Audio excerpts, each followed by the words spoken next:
All right, we're going to start. Good morning, everyone. Thank you for joining us today at our expert session about Mitre Att&ck framework. We started with the explained session a few weeks ago about Mitre.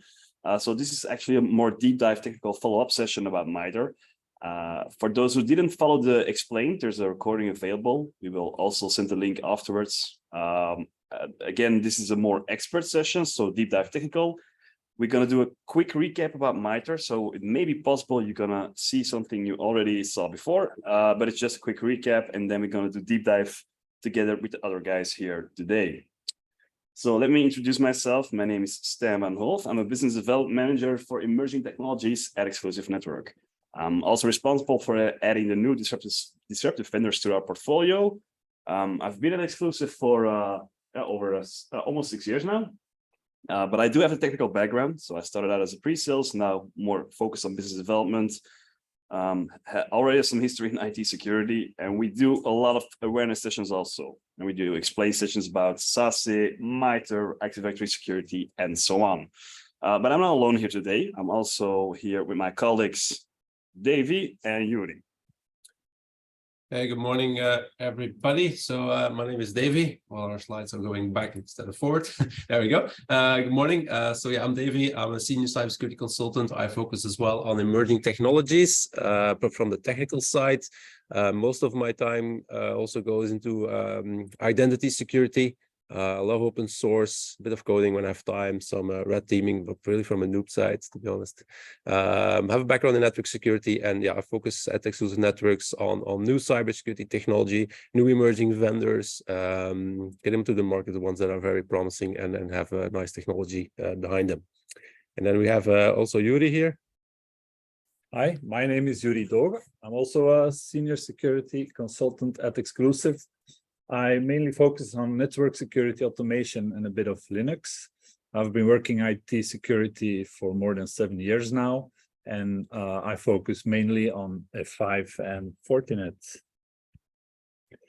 All right, so before we kick this off, we want to thank you all for changing your schedule and being here with us. We had to postpone the session with, I believe, 2 weeks.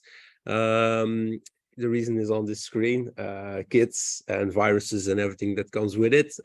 So we really appreciate that you're here, that you were able to join us. Also, so the session is recorded. If you have any questions, please put them in the chat. We'll keep an eye on it. We're here with 3 people, so we're definitely going to see it. We hope to have some time in the end to answer the question, but we have a lot of content to cover. So let's dive into it. In terms of agenda, so Stan will give an introduction on Mitre. We're going to talk about advanced persistent threats and TTPs. We're going to look into APT groups, Wizard, Spider, and Lapsus, describe what they do and how you can find that information in the Mitre framework. We'll talk briefly about 3 topics that are pretty new. So attack campaigns, mitigation detections, and the Mitre D3FEND framework. So quite some stuff to cover. So let's kick it off, starting with Stan, who will give an introduction on Mitre. All right, thank you, David. So what is Mitre? Mitre is not a vendor. Mitre is actually a non-profit organization, and they were established, well, in 1958. So we all know Mitre from Mitre Att&ck framework, maybe from CVE database and whatever, but Mitre has been there a long time already. It's huge, all right? They have more than 7,000 employees, but Mitre is not really focused only on cybersecurity. Well, they evolve in time, and they actually make sure they focus on what is important right now to emphasize their mission statement. And their mission statement is, first of all, advanced national security. So they are very well aligned with the federal government in the United States, but they also really serve the public as independent advisor. So that's why we have all these tools that they give us to use, because they really are that independent advisor. And what Mitre is saying is what we actually believe is true. So they're very established. And their credo is discover, create, lead. And I think that's an important one, because they keep on evolving, they follow the trends. And that's why we follow, because they actually lead us to a more secure cybersecurity environment. Again, I mentioned we know them also from the CVE database, but also from the Mitre Infinity Attack framework. So the evaluations of EDR players, for example. So what is Mitre Att&ck? Well, Mitre Att&ck started out as a research project and was developed back in 2013. The idea was to have a model to document and track the various techniques that attacker used through the different stages in the cyber attack.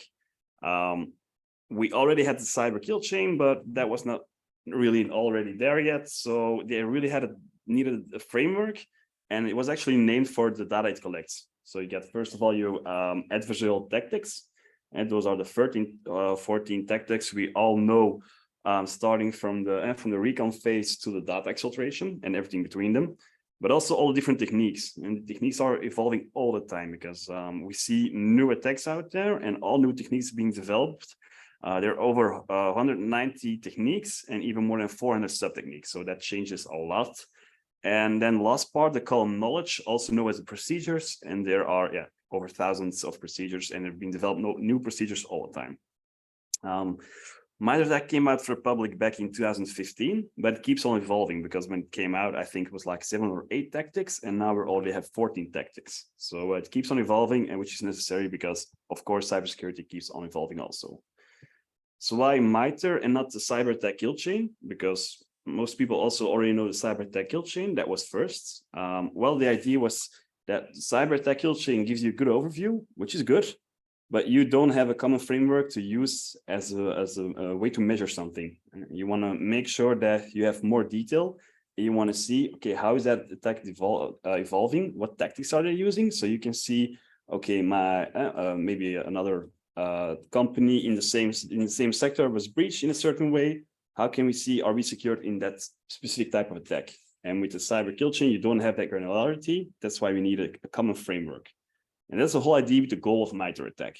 So the goal of Mitre Att&ck is really to have that common language to communicate with, because we see what happens out there. We know what the adversaries are using from different behaviors, different tactics they're using, and you want something structurized to make us able to compare it with each other. So that's the whole idea of Mitre, that we can map specific type of attacks really on the Mitre Att&ck framework to see, okay, how can we defend against that? And are we secure against those type of attacks? If you look at the Mitre Att&ck framework today, well, it's version 12 already. It's huge, so it can be a little bit overwhelming, but the guys here will make some examples and will really explain how to use the Mitre Att&ck framework and with all the tools that they're also providing. So Davey, take it away. All right, thanks, Dan. So to start with, let's look first at what we call advanced persistent threats, right? Because we hear a lot of definitions or people talking about APTs or articles talking about APTs. It's not always for some people very clear. So I just want to give some information about this. When we're talking about an APT, it's basically a sophisticated attack. It's an attack that is complicated. It can extend a long period of time, right? And you probably heard about APT groups with APT numbers or another name. We're going to look at them later. But basically, when you look at these kind of groupings and the way they do cyber attacks, most of them are very well funded. They have quite some resources, time, money, people, smart people, not only hackers, but even like developers who are working together with them to develop specific payloads or whatever. And these guys that's what they do is really advanced persistent threats, right? They create sophisticated cyber attacks. They go for all kinds of targets. And it's not just some kind of script kiddie who has some lucky find, although sometimes it's also covered under the name of APT, but some guy who's bored and then doing some phishing stuff is maybe not that very sophisticated. So if we look at an example, you all probably know the Uber attack from last year, September. This is an example where if you look at the data breach that Uber had, the hacker just purchased stolen credentials and he used them to try to log in through a VPN. He found out who the credentials were to, and there was an MFA on that VPN. So it started sending WhatsApp messages to that person like, hey, I'm from IT support. Please validate that MFA request, and I need access, etc. Right? First time that didn't work, but he kept talking to that guy, and eventually, I think 3-4 attempts, the guy let him in. And after that, the hacker had direct access to the internet of Uber, and started looking around, found a PowerShell script, and guess what? In that script, there was a login credentials of the administrator user of their PAM. So now he had access to all credentials or access to all systems managed by that PAM solution in Uber's environment. So that's a real pain. He also got access to Uber's bug bounty reporting a program that was internal. So he now knew also all the details of security vulnerabilities that Uber was facing. So that was bad, right? Who was it? It was an 80-year-old guy. He might be related to Lapsus. There's not a lot of information about it. And this is like a chat that he had with the cybersecurity researcher who asked him like, hey, okay, so you found this information and how did you access to the internet? Oh, through VPN, and then just scanned it. That's it, right? Luckily for Uber, he walked away, right? Close call, but he didn't do anything with it. He just made some noise. He put some information on their internal Slack, like, hey, I just hacked you guys. I'm in your network, etc. Get access to some cloud resources. But from our point of view, when we're talking about APTs, is it sophisticated? No. Is it smart? Yeah. It's well done. He abused social engineering, etc. It's well done, but it's not really very sophisticated attack. There's nothing really in terms of vulnerabilities and exploits here.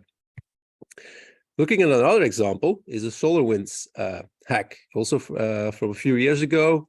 You probably know this by the Orion hack. It's a supply chain attack. It basically started with SolarWinds and then moved forward into environments where the adversary actually wanted to take control over or hack. More than 18,000 SolarWinds customers were infected because they installed the malicious updates through the supply chain attack. Now, this is a huge number, right? If you're looking at the details of this attack, and we're not going to spend too much time on it, but it's a very interesting read if you want on Mitre, and start with going to for example, Sunburst software. Sunburst is the implant that was used to have the backdoor installed in the SolarWinds Orion software. So it was the Orion software that got actually firmware or source code injected that was Sunspot, and that's software actually, or that malware actually deployed a malicious update to the customers, and then they had a Sunburst backdoor at all customers. Right? Now Sunburst then on its end actually made a C2 channel, and there was a Cobalt Strike loader which was custom developed. Teardrop, there's also other ones that they used in this attack, but they were then dropped to this different, like these 18,000 possible targets, and to continue to infiltrate this environment. If you're looking at tactics, technique, procedures, so what did they do? Persistency, using scheduled tasks when the systems were booted, hiding themselves, using log files as masqueraded as VMware log files, injecting the Sunburst, malware, etc., etc. Right? This whole thing was detected by FireEye. They labeled it UNC 2452 or Dark Halo. Mitre called it APT29, Cozy Bear. There was a Duke's threat group also related. So a lot of namings all covering the same, because of course it's not always clear who's exactly behind this. But if you look at what Mitre does with this, they have, for example, a very interesting article, which will I open and just show you, where they collected the whole analysis of this attack. Different vendors doing their analysis. You see famous name like Palo Alto has done some investigation here, Microsoft, of course. And you can go to these links, find out some more. All this information is collected here by Mitre. So this is very well done and a very interesting resource to look into. There's also a mapping, and Yuri will show you later how you can use this, but a JSON file directly available through a link, which you can actually open in the navigator from Mitre, but as I say, Yuri will show you, and it will tell you more about what kind of techniques that actually were used in this attack. So looking at timeline, this is what we call sophisticated, right? It started in September 2019, right, with initial access to SolarWinds, then the whole injection of the code into the Orion software. And then when the guys found out that it didn't crash, because they didn't want to scare any developers at SolarWinds, they didn't want to get into any attention, they figured out that they could inject it without SolarWinds crashing or the Orion software crashing. And then the whole thing went from itself. It got deployed to customers. After that, they removed the malware from the initial build, so they don't need it anymore. They have 18,000 customers with So they had their hands full. And then after that, the whole teardrop deployment started. And it was only in December 2020, so almost 2021, when the whole thing was disclosed. So we're looking at more than a year here for this attack. And then finally, some analysis if from FireEye and also from Microsoft, where they say like, hey, before this stuff reaches out to the C2 server, it made sure that there was no analysis tool present. It checked for whatever file names, process names, timestamps, making sure that I'm in the right environment. Also looking for privilege escalation in the Mixel. It had itself debug privileges if possible. So yeah, interesting reads, but you see the complexity here as well. And also from Microsoft, where they say like, hey, when we were hunting for this, we actually found out that this skills of these attackers was very, very high level skills. So not just a random ordinary guy doing this. So give you an idea, that's what we call advanced persistent threats. This is very complicated stuff. Okay, thank you, Davey. Very interesting. So let's have a quick recap regarding attack framework. It's a lot of information, basically, globally accessible, so everybody can have a look at it and see what kind of TTPs are being used by adversaries. Now, most of us know the enterprise domain and the systems included, and those are documented very well. But that's not the only technology domain described by Mitre Att&ck. Mobile is one of the important rising ones. As we all know, our mobile devices are constantly connected, almost never been shut off, and contain a lot of sensitive information. Most of us have our work email connected on that device, maybe some OneDrive applications and other stuff. It's all there. So Mitre, excuse me, released the attack framework for mobile somewhere in 2017 in order to better show everyone what kind of ways there are to compromise mobile devices. Then a third category that's pretty new is the ICS, Industrial Control Systems. When you say that, you think of the systems that control your water plants or electrical plants and even the nuclear plants. And then Stuxnet comes to mind, which is a very famous example of how you can hack that. The main systems are basic process control systems or safety instrumented and protection systems that are described within the framework. But let's have a look at how the framework itself looks and how you can access the information. We have a website. Let's have a look. So as you can see, there is a lot of information on it.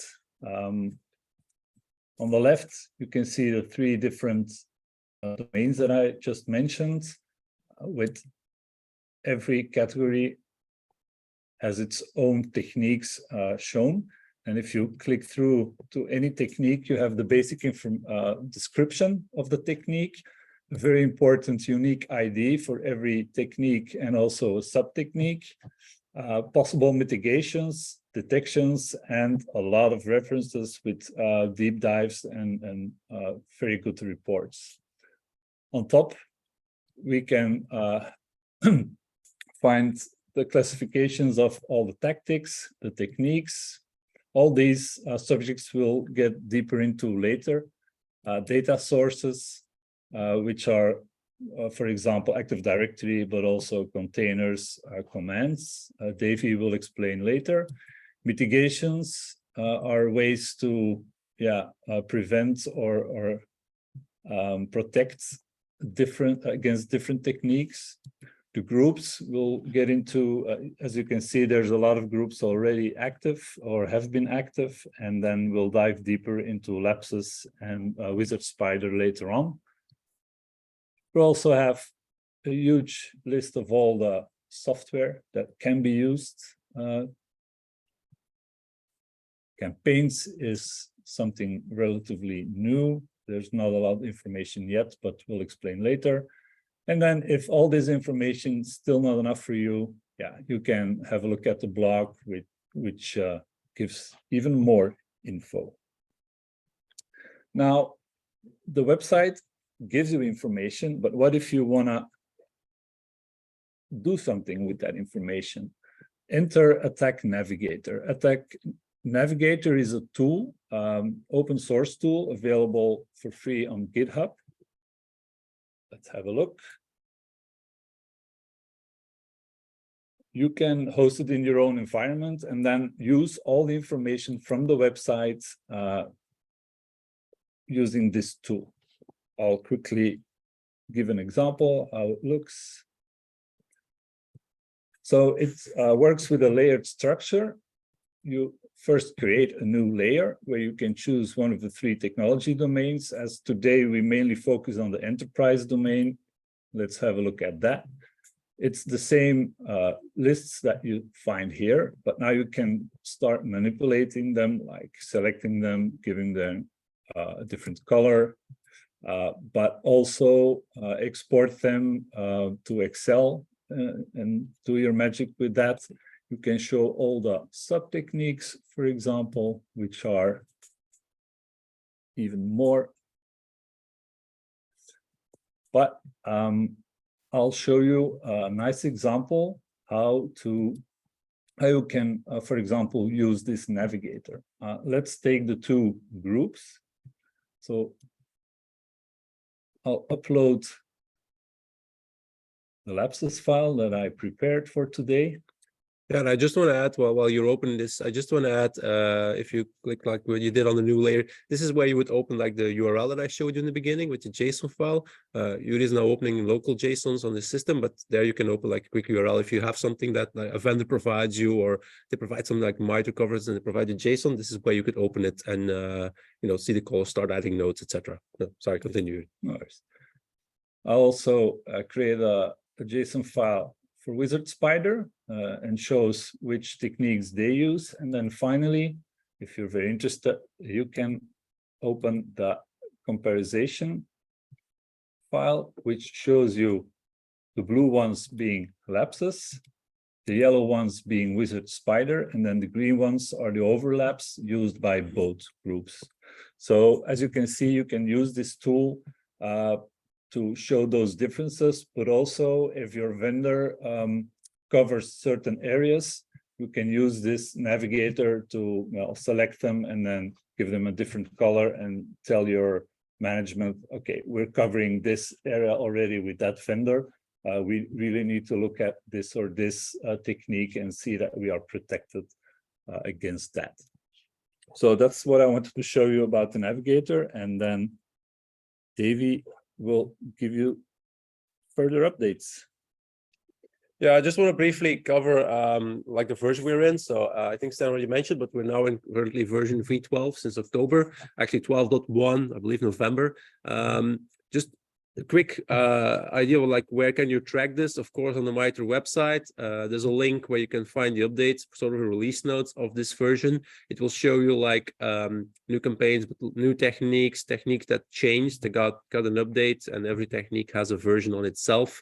Can continue to scroll down. It's a pretty big list. It's of course for the three frameworks that shows you, well, first of all, this update. And also what is interesting to know for the tech guys among us is that Mitre is managing all this on their GitHub page, right? So if you go into that GitHub page, you will find the 3 frameworks. Pre-Att&ck is old and has been merged. You also find some at CAPEC. I will briefly talk about that in a few minutes. But interesting to know is that they don't only provide this framework on their website and in the ATT&CK Navigator, but it also provided on for CTI purposes, so cyber threat intelligence, where you can have code-based, automated, machine-based, let's say, processing of that frameworks in the STIX 2.1 format. That basically means that it's full JSON formats. You can click through it through the other repos. I'm not going to do it because it takes too much. We'll bring us too far, but it's basically just JSON files. There's, for example, a Python framework that you can use to interact with it, and you can start automating, automatically ingesting information from the framework. So that's very nice and well done by Mitre, because yeah, if you have to do it, it's nice to play with the ATT&CK navigator, and it's very good for using your reports, etc. But I can imagine there are nice projects that you can have to automatically use that information that they have, and all the descriptions and the mitigations and the techniques and the software, and that's all in STIX 2.1 format. If you want to know more about this and you're getting lost a bit, just let us know. We can definitely talk about this with you. All right, so I promised a little sidetrack on CAPEC. I'm going to do it just in briefly 2 slides, just so you know what it's about. CAPEC stands for Common Attack Pattern Enumeration and Classifications. What CAPEC does is basically focus on CV and CWEs, right? So CVEs is common vulnerability exposures, CWEs is common weakness enumerations. It stands for, so CVEs is basically, I think you all know it, Patching Tuesday is a day where the CVEs come out from Microsoft, for example. It's vulnerabilities, right? Something has been found, it's a vulnerability, it gets a scoring. If it's a 10, it's red alert. It's dangerous because you can exploit it. Once it's released, attackers start using it. If it's a 0 day, it's even worse. Common weakness enumerations is a more high level view on the weaknesses in types of software. And what CAPEC does is it's basically focusing attack patterns on these two, right? It sort of tells in high level how to execute an exploit. Looking of comparing it with ATT&CK, so CAPEC is really focused on application security, right? Because CVEs, they focus on applications and the vulnerabilities in there, and CAPEC explains you high level, not in detail, how to do an exploit or how to perform an attack against that vulnerability or that weakness. While ATT&CK, on the other side, is really focusing, like Stan explained in the beginning, on network defense, the different techniques that adversaries use in the wild, and how you can, well, first of all, identify them, what kind of techniques they use, and then how you can focus your defense against them. It's a totally different approach, not specific on one vulnerability, right? So I think I thought it was important to share with you so that you know the difference. If you encounter CAPEC, just know one is more on application security, the other one is really on adversary behavior, let's say. Okay, let's talk about TTPs for just a second. Tactics, technique, and procedure. Also, like on the APT part, we hear a lot of people talking about TTPs in the wild. A lot of vendors use these terminologies, but there's sometimes a bit confusing about what it is, right? So what we try to do is make it more clear, and we mapped it on the golden circle by Simon Sinek. It's the why, how, what. I don't know if it's familiar for you, but basically it explains that successful companies or products are deployed according to the why, how, or released according to the why, how, what principle, explaining first why you do stuff, how you're going to do it, and then exactly what you're doing, and not the other way around. This is exactly how you can see tactic, techniques, and procedures. Tactics, for example, they describe the goal or the why are you doing a certain technique. For example, you want to achieve credential access. And then the technique will explain how you're going to do that. For example, I'm going to dump the credentials, or I'm going to buy them on the dark web. This is the how. And then the what in the end will finally tell you how what you're going to do to achieve that how. For example, when you want to dump credentials, you're going to dump Elsa's memory and scrape the credentials out of it. So why, how, what, tactics, technique, and procedure. Put it in your mind, make a sort of connection, and hopefully it will stick. And the tactics, of course, I think we said it before, on the top of the Mitre Att&ck framework. The techniques are in the columns, sub-techniques, and the procedures are inside the description. So what we're going to do is describe a few techniques. We're going to just quickly go through them. We're going to cover a few examples. Some of them are sub-techniques, doesn't matter, just to give you an idea on what the information is in Mitre. Of course, we cannot do all of them. You've seen the size of the matrix, so that's not possible in this session. We're going to cover a few examples, and Yuri will start with spear phishing. So spear phishing is one of the reconnaissance techniques, and as you can see, it has the unique ID T1566003. As phishing is well known, as a lot of people have been educated on that. Do not click on an attachment, do not click on a link, Spear phishing is even more focused on C-level personnel and try and have them click on that link. And then what I'm talking about here now is spear phishing via service, where they no longer use the enterprise email, but other services. For example, social media services or personal webmail, or as an example I'll give you right now, LinkedIn.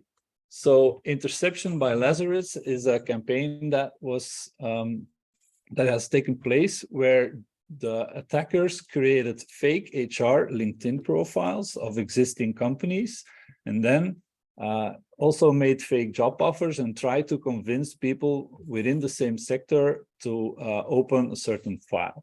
So how did they do that? They, as we all know, started chatting with those people and trying to convince them to work for them or go into the job offer by having a look at a certain file where they were offered all the numbers of the paycheck. So they send the message via LinkedIn message or even with an email containing a OneDrive link.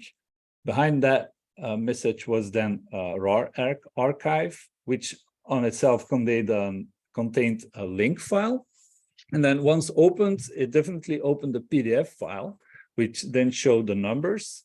But in the background, it also opened a command prompt, which then created some folders on the hard disk, copied the WMIC process, and then created scheduled tasks, which had WMIC connect with a remote server, then executed some scripts, and that's the way they got in. As you see, it's quite cool how they did that. They convinced people, and then in the background, without them even knowing, they got on to those machines. Another example is our favorite Office suite. So Microsoft Office is being used worldwide by many companies and is you can use Office for persistence techniques. So as you can see, it is targeted a lot. And the most used email client is Microsoft Outlook. And within that client, you can create rules. Everybody knows those rules to divert certain emails to a certain folder. But it can also be used to forward all the emails to another email address. Another way to do it is to create a certain rule that can trigger and open another program once a specifically crafted email is being sent to the victim. Now, this is the explanation of a tool that can be used to create those rules called Ruler. It's free and open source. You can find it on GitHub. But luckily, the developers of that tool also created another tool, not Ruler, that you can use to detect if the original tool Ruler has been used on your environment. Now, why did we pick this example? Because it's not really a vulnerability within Microsoft, because you're supposed to be able to create those rules.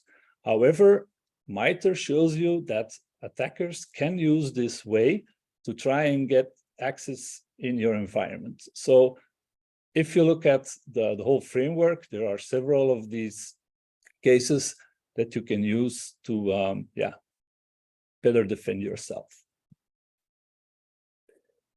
All right, let's look at another example, which is WMI. So WMI is Windows Management Instrumentation. It's a technique that is in the execution tactic. So WMI is actually used, it's built in into Windows since a long time. And it's actually used to access your Windows system components and do all kinds of local instructions. You can also use it remotely through a remote service protocol like WinRM, which is, for example, default on a Windows Server install. The whole thing about you can do it with WMI is yeah, managing your system using WMI commands. And if you're looking at the Mitre Att&ck framework, it's basically used in discovery and remote execution part because it's has capabilities, of course, to execute specific executables commands, and you can use it for lateral movement. So yeah, you'll see the technique a lot in the wild.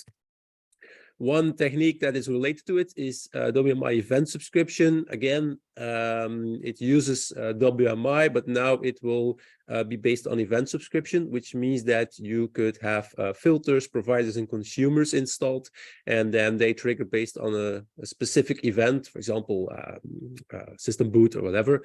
And once that happens, you can execute malicious content. So here we are in the persistency and the privilege escalation tactic, where we really use that way to remain in the environment, and for example to elevate privileges to system level, right? The whole idea is that WMI is built in, so there's no real malware here. It's a native Windows tool. And it's hard to detect, for example, when a specific like a subscription or event provider is registered using WMI. It can be detected, that's for sure on endpoint, but still you really need to have the tools that look into the specific loggings and come out of it and then investigate. So yeah, since it's with the stealthy technique, it's being used, of course, a lot in the wild.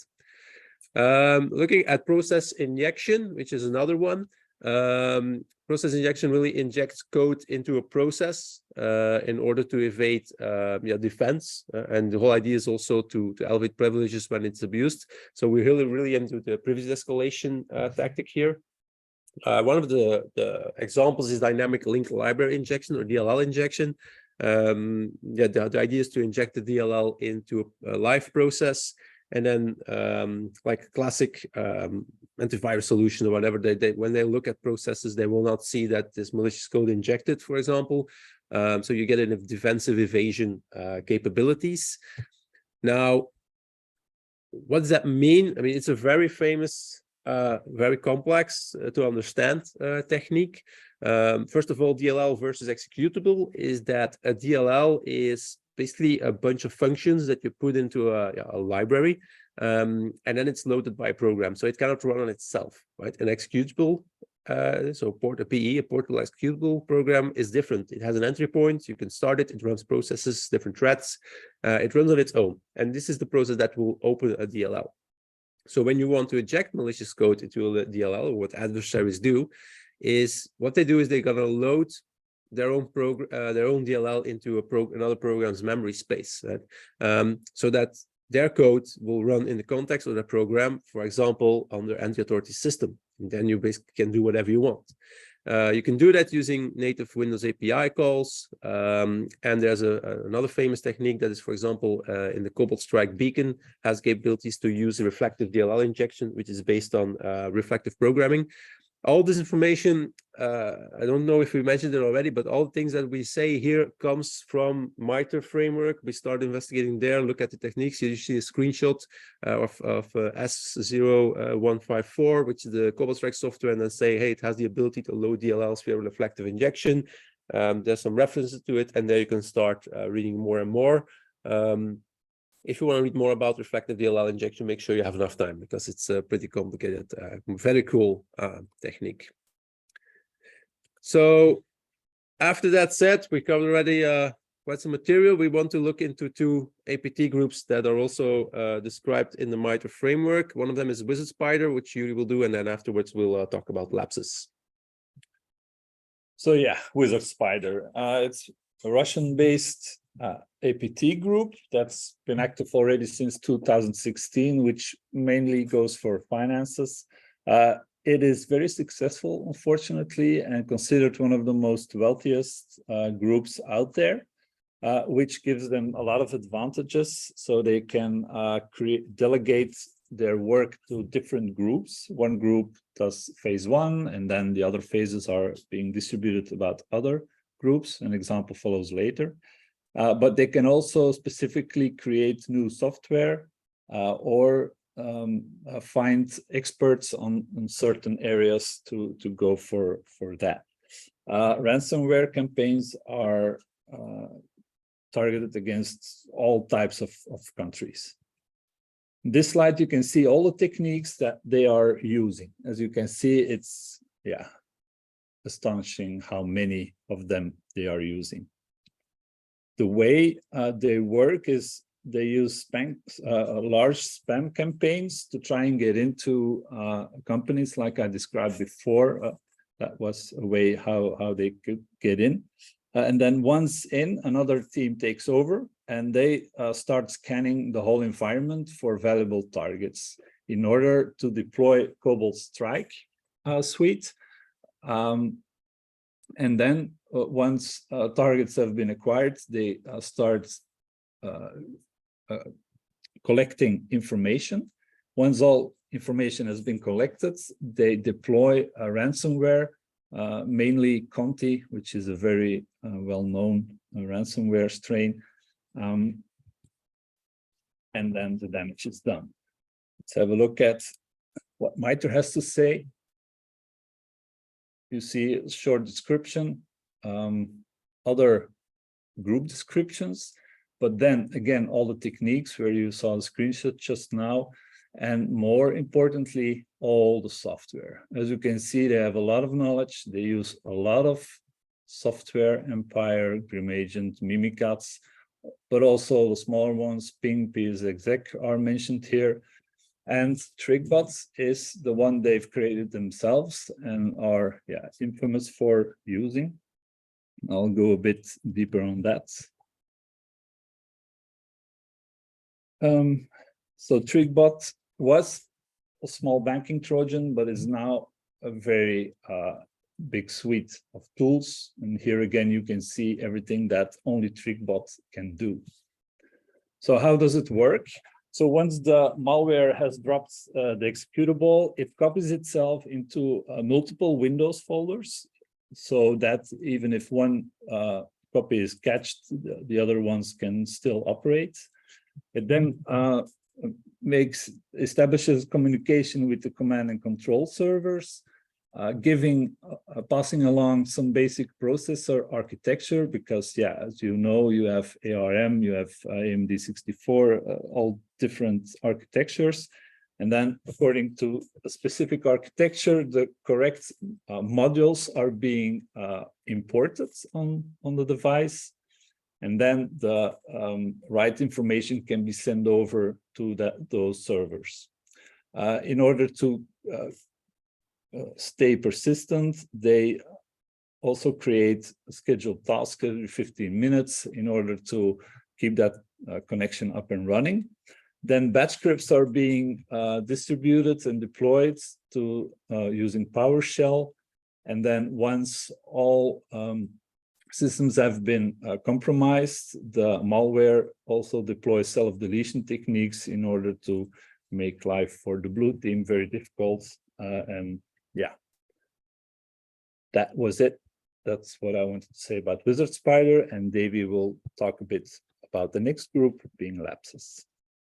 All right, cool. So if you're looking at lapses, and it's pretty new, right? It's a group that started in, or was discovered, let's say, in mid-2021.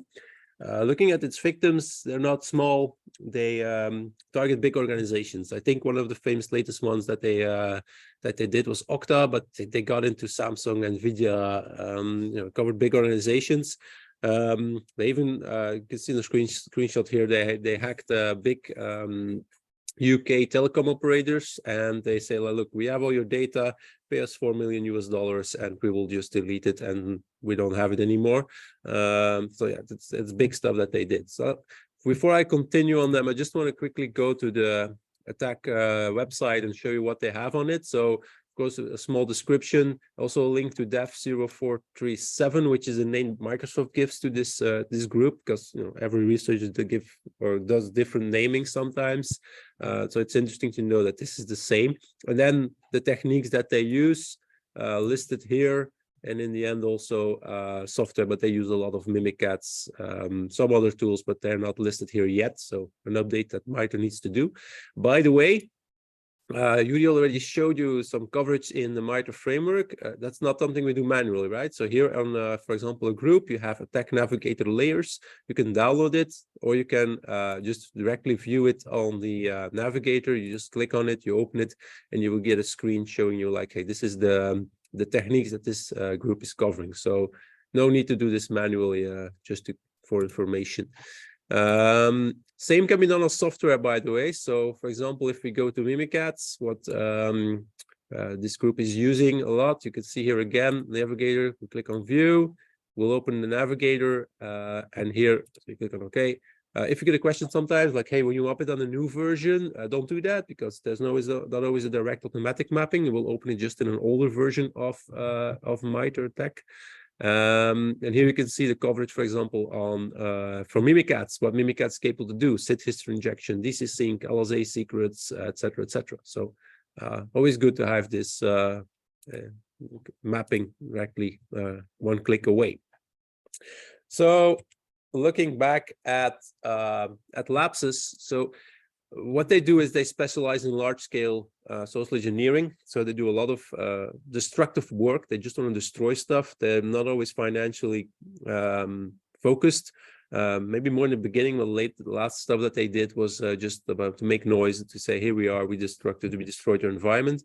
They want the fame, right? So one of the things that they did is, for example, they removed a organization's global admin account. That's a pain, because they have no more access to it, and you're in trouble.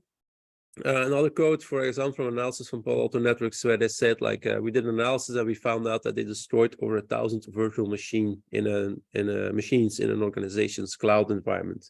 If you encounter that on a Monday morning, that's not fun. Not fun at all.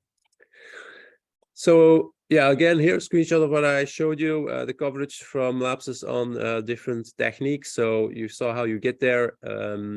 What they do is mostly identity-based focus, and then after that they focus on users. They try to get in through credential access, and after that they start enumerating Active Directory. One nice thing that they do, well, I mean, it's of course it's malicious and it's not okay, but they recruit people to actually, and this is a screenshot of it, they recruit people where they say, hey, we're not looking for data, but we just want employees to provide you your credentials so we can have VPN or Sidetrack network access, or maybe install AnyDesk, whatever remote software on your PC. We will pay you for it, and just leave us to it. We will put an implant, and then voila, everybody did this thing. So yeah, here again, this is hard to work against. If you have an employee who's not so happy and he wants a lot of money, then yeah, they will fall for it. But that's what they do. They harvest credentials. They do some spear phishing attack. After they got access, they do AD enumerations. They attack also Azure AD in cloud. They try MFA bombing, try to bypass your MFA, etc. So initial access, they use classic services, VPN, RDP, VDI.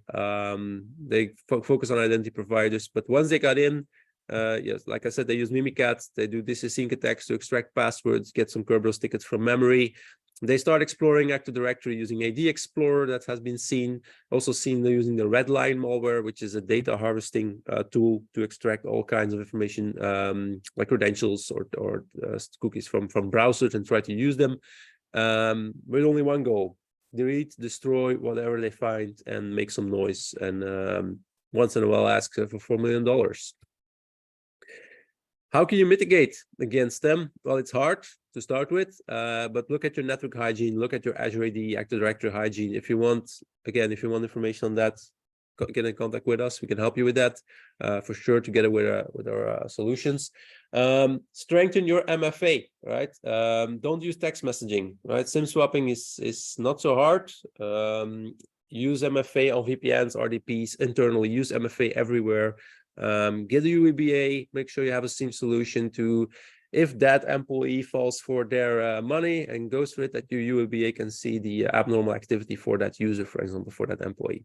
And get some social engineering awareness in your company, of course, because yeah, it's still so efficient that we really need to educate people. Be careful. We hope you're still with us. we got a last rush for the last 5 minutes in attack campaigns, mitigation, and Mitre defend. So it will be a rush, but we anticipated a bit on that. So go ahead, Yuri. So first, we have Mitre campaigns. It's really, really new. See it as a collection of activity with or without a link to certain groups. For example, the destabilization of Ukraine was a campaign, and it's being used to monitor how everything is growing, how it's changing. So attacks now, attacks in a couple of years, how has it all been evolving? But it's still being worked on, so work in progress. Okay, we've seen techniques and how they are in the Mitre framework. Know that every technique has a section on mitigation and detection. Mitigation meaning, what can you do to prevent the technique from being executed? Different ways of working, for example, just in a good Active Directory hygiene. Also, for detections, is a description of which kind of data source you need to be able to detect if a technique is being used. So looking at data sources, what can it be? Logs, sensors, event IDs from Active Directory, for example, firewall logs.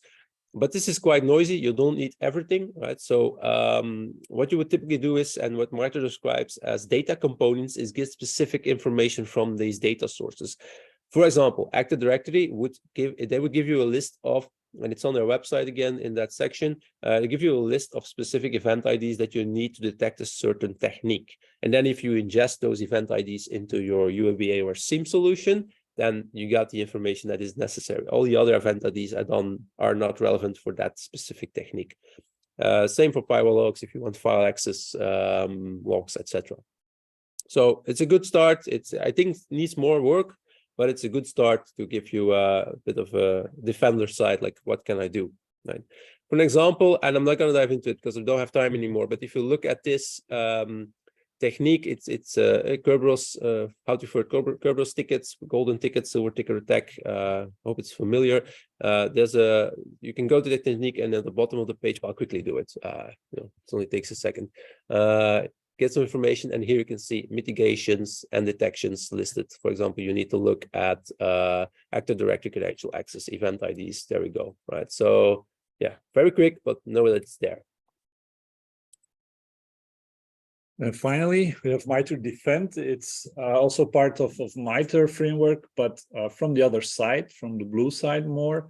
It shows you some defensive techniques and the relationships with the offensive techniques. I'm not gonna go into it anymore, but it's all connected. So if you deep dive in one of these techniques, you'll see connections in how these techniques can help you against the Mitre attack techniques. Yeah, this was an example, but we're running out of time. So yeah, just know that Defend is beta, right? So it's really, really, really new. So there's not a lot of it. It's not really structured yet, but it's good to know that it exists. So we want to summarize with why should I care, or why should you care, right? Well, first of all, we hope we tricked you a bit, like with the details of information on techniques that is in Mitre. It's really a good starting point to understand adversaries' behavior. There's a nice getting started paper from them. It's not that long. It's good reading. But the whole idea why we believe and why we think Mitre is so important and why we do this session for you is because we really believe that Mitre is a good starting point to start understanding your adversaries, right? How do they attack? Which kind of tools do they use? What's new on the market? I believe we talked about yesterday, there's a new APT group 43 just out there. It's not in Mitre yet. It will come in there. This is the kind of things where you know that in the Mitre attack framework, this is your starting point. And it will trigger your security mindset. You can ask the right questions to your vendors to like, hey, we cover all this. They cover the whole matrix, and you can start asking questions. And how do you do that? How does that coverage? Talk to us if you want to know more on how to approach this. But the whole idea is, identify gaps in your defense, analyze your tools, see if they cover enough, etc. And then finally, what's next? Well, version 13 is coming out in April. As they said on their Twitter feed, looking at roadmap, they're going to work on more content, work on the navigator, get some more efficient way of low resource defenders, because we're all short of people and time. They're going to work also more on the mobile ICS and ATT&CK for cloud. Really looking forward to updates on that last one, because we were more and more into cloud. And there's also a cool virtual, hybrid conference is ATT&CK 4.0, I believe in May, with some nice talks from them. So we're well in time, but we still have 1 minute to spare. So thank you, Davey and Yuri, for rushing it. Do you guys have any questions? Because we still have plenty of time to answer all your questions.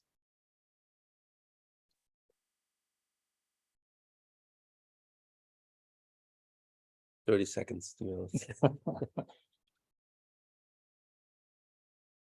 I got a question, a private question here, regarding, could you use this to challenge your vendors, Mitre Att&ck framework?